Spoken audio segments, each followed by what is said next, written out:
Hi, this is a video explanation for question 5, 6 and 7 that we discussed on worksheet 2 during lab session. Okay, for question 5, they asked us to create a program that's going to use multiple C files, and then what we're going to do is we're going to join the main function that is inside bounds.c file with the function that we wrote inside powers.c.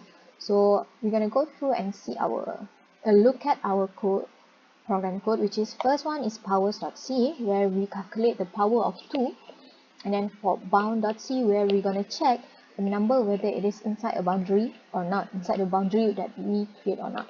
So now what we're going to do is the question asks us to combine the main function inside powers.c, that this function calls the function to display the value of power of 2 inside the main function for bound. So we're going to combine it. So here we're going to move it to the bounds.c file.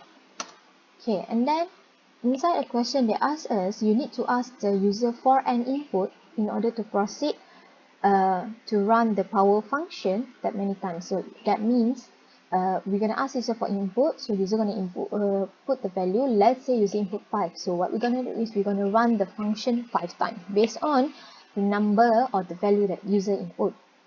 So now we're going to create a variable. So here I will use input to represent the variable name for to store the value that user gonna input. So the next one, we're gonna ask user to enter a value. So here, enter a value.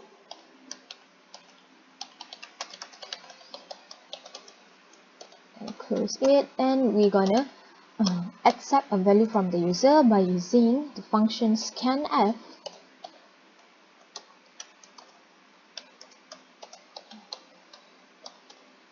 Oh, sorry. Okay, and then the next one is we're going to change our for loop condition here into input.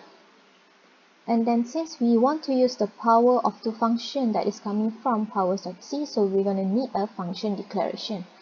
So copy the name here, and then we're going to declare the function.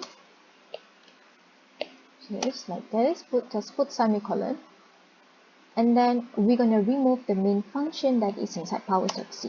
So save it, save this, and then we're going to compile this to file, because currently we are working with two files. So what we're going to do is we're going to compile it 2 times, and then we're going to compile one by one first. So go open your terminal and then type gcc wwall -pedantic -unc -w error -c, then the file name, which is bounds.c. So currently we compile one file and then compile another file, which is powers.c, using the same commands or the same rules. So we compile powers.c. So now we're gonna combine the object file, and then in order to run both of these files in one program, so we're going to use gcc bounds.o and then powers.o, and then have -o, and we're going to run it using a program called bounds. So this is a program name that we're going to use to run. So press enter, and then now since we want to run the program, right, so we're going to use /bounds.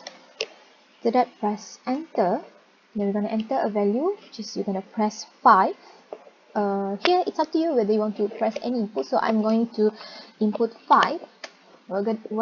After that, the output will display in your terminal. What they're going to do here is they display 2, 4, 8, 16, 32, which means they print out the first 5 powers of the power for value 2. So 2, 4, 8, 16, 32. And then the next one, they're gonna run this code, which is to check whether the value that we enter here, which is 35 nm, is inside or is between the boundary or not. So this is how